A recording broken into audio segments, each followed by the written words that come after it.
समाजवादी के जो अधिकारी है उनका बनता था कि वो आके उसमें इंटरफेयर करते, लोगों की बात सुनते, लोगों की। ये देख रहा हूँ कि जब रईस भाई रहते तभी सब हरकत में रहते, रईस भाई नहीं रहते तो सब बत्ती बुझ जाती है, कोई हरकत में नहीं रह रहे। तो मेरे को आमदार के उधर से कुछ उतना रिलीफ नहीं मिला, बात नहीं, मतलब सपोर्ट नहीं मिला। मैं गया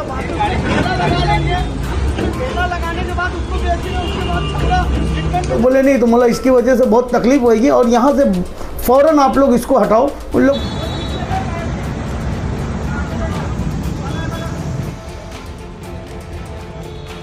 और उसी वक्त उन लोगों ने पोल वहाँ से निकाला। फिर उनको पंचायत समिति से परमिशन दिलाया गया और उसके बाद वो लोग अंदर शिफ्ट करे उसको।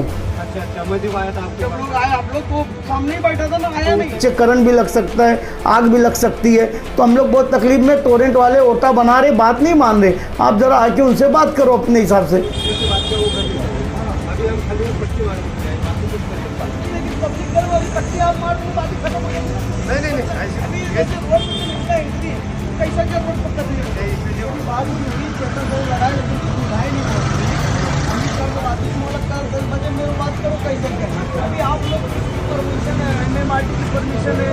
कारपोरेशन की परमिशन ठीक है, तुम्हारे पास अगर परमिशन है ना तो टोरेंट अधिकारी से कम 3 बार मेरे ऑफिस में बैठक हुई और कुछ लोग आए भी थे यहाँ के। 3 बार बैठक हुई, उसके बाद मैं आउट ऑफ चला गया था और अभी मालूम पड़ा कि टोरेंट अब पुलिस बंदोबस्त लेके आ रही है।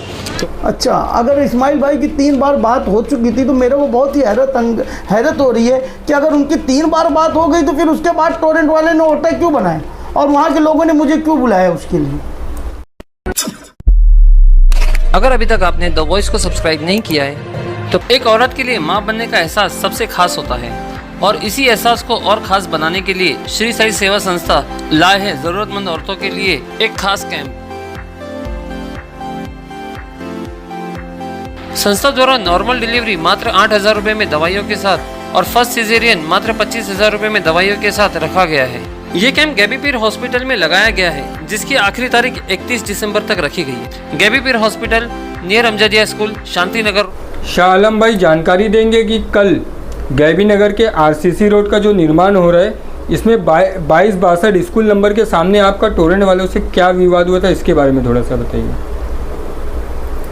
कल जो है जब लोगों ने वहाँ पे उन लोग पोल लगा रहे थे, इलेक्ट्रिक पोल, और वो गटर के बाद लगा रहे थे जिसकी वजह से वहाँ रास्ता खुद ही वो टर्न एक मोड़ है और वहाँ पे बहुत ही तंगदस्त रास्ता है, बहुत ही कम है, कंजेस्टेड है और उसी में उन लोग खंबा आगे और करके लगा रहे थे गटर के पास। तो वहाँ के लोगों ने मना किया लेकिन उन लोग माने नहीं, तो उन लोग ने मेरे को कॉल किया वहाँ के लोगों ने कि ऐसा ऐसा यहाँ पे हो रहा है, ये पोल लग जाएगा तो आने जाने में बहुत तकलीफ होगी और मोहल्ले की गाड़ियाँ और भी बहुत से मीटर जो बहुत तकलीफ में आ जाएंगे। इसके लिए खंबा जो यहाँ पे जो पोल लगा रहे ये पोल एकदम गलत है, ये पोल नहीं लगना चाहिए।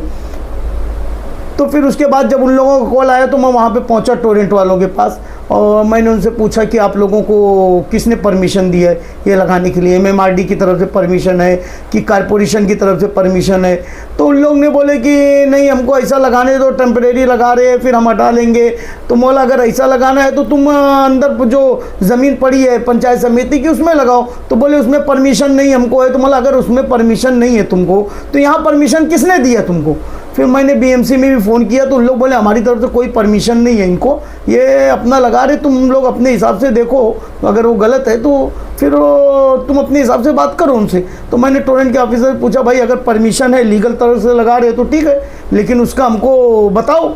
तो उन लोग बोले नहीं तो मतलब इसकी वजह से बहुत तकलीफ होगी और यहाँ से फ़ौरन आप लोग इसको हटाओ। उन लोग बोले थोड़े दिन में हटा लेंगे, मतलब नहीं थोड़े दिन में फिर हटता नहीं है और इसको अब भी हटाना पड़ेगा तुमको। और उसी वक्त उन लोगों ने पोल वहाँ से निकाला।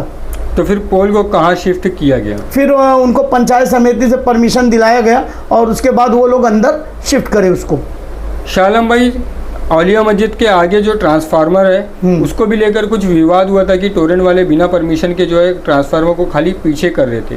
हाँ, वहाँ के मसला ये हुआ कि जब यहाँ का मामला हुआ तो वहाँ के लोगों ने भी देखा कि ऐसा ऐसा मामला चल रहा है। तो वहाँ के लोगों ने वहाँ के कई कारपोरेटर को बुलाए, पिरानी पहाड़ी के भी कारपोरेटर को बुलाए और सबको बुलाए। तो उन लोग ने बोले कि टोरेंट तो सही लगा रहा है। तो फिर उन लोग मेरे को फ़ोन करे, भाई हमारा एंट्री है और इस पे आने जाने की बहुत तकलीफ़ होगी और बच्चे करंट भी लग सकता है, आग भी लग सकती है, तो हम लोग बहुत तकलीफ़ में, टोरेंट वाले ओटा बना रहे, बात नहीं मान रहे, आप ज़रा आके उनसे बात करो अपने हिसाब से।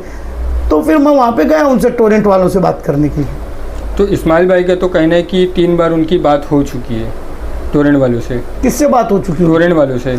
अच्छा, अगर इस्माइल भाई की 3 बार बात हो चुकी थी तो मेरे को बहुत ही हैरत हो रही है कि अगर उनकी 3 बार बात हो गई तो फिर उसके बाद टोरेंट वाले ने ओटा क्यों बनाया और वहाँ के लोगों ने मुझे क्यों बुलाया उसके लिए?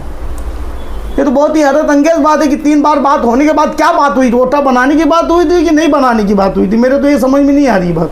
शाह आलम भाई, एक चीज़ ये भी देखने मिल रही है कि आरसीसी निर्माण जो हो रहा है शांति नगर से जकात नाके का, इसमें टोरेंट जो है दादागिरी कर रही है, मनमानी कर रही है, बिना नियम के काम कर रही है, तो इसके ऊपर आमदार साहब का क्या फॉलोअप है, उनका क्या कहना है?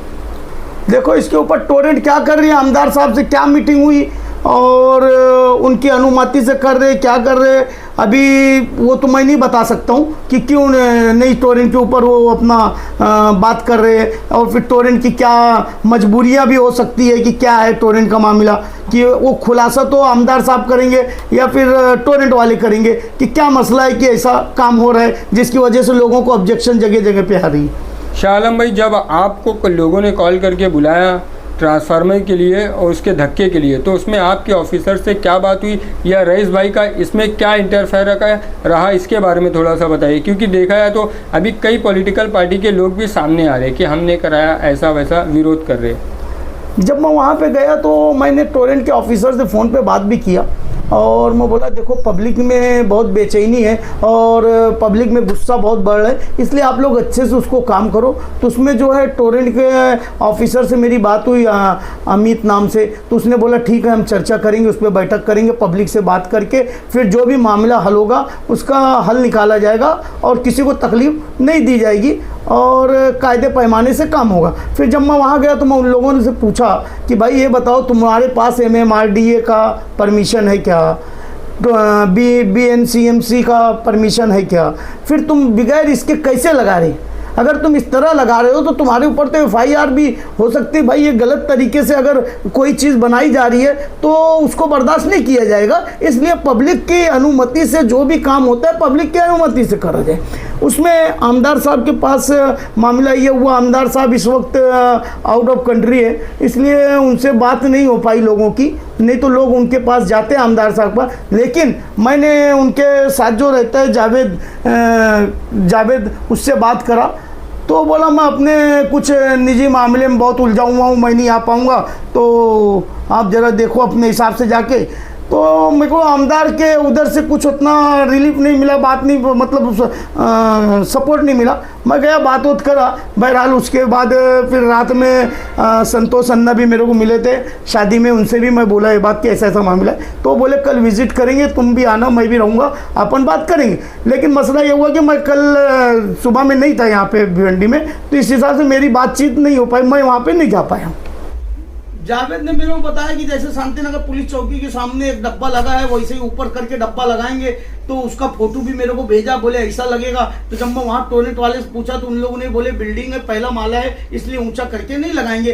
तो जावेद को मैं बोला कि तुम आ जाते साथ में तो बात करते जरा अपने हिसाब से क्या मामला है। तो जावेद बोला नहीं मेरी बड़ी मसरूफियत है, मैं इसमें नहीं आ सकता हूँ। इसके अंदर मसला ये है सबसे बड़ा कि अगर रईस भाई जगह पे नहीं मौजूद है, रईस भाई बाहर आउट ऑफ कंट्री हैं, तो इसमें जावेद का पूरा हक बनता था, समाजवादी के जो अधिकारी है उनका बनता था कि वो आके उसमें इंटरफेयर करते, लोगों की बात सुनते, लोगों के समस्याओं को समझते और उनके मामले को हल करते।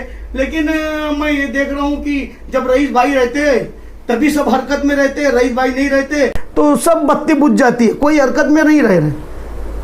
ये पार्टी का कैसा है, रईस भाई है तो खुद ही कर लेंगे, तुम्हारे हरकत में रही रहने से किसी के क्या है मतलब। रईस भाई रहे जब भी हरकत में रहोगे, रईस भाई नहीं रहोगे, ये कौन सा मसला है? तो इस बात की शिकायत आपने रईस भाई से की? नहीं, मैं किसी से करने नहीं गया शिकायत, मेरे को शिकायत की ज़रूरत भी नहीं है और मैं देख रहा हूँ कि शिकायत करने से कुछ उसका हल नहीं निकलता है, तो फालतू में शिकायत करके क्या मतलब इस सब चीज़ का।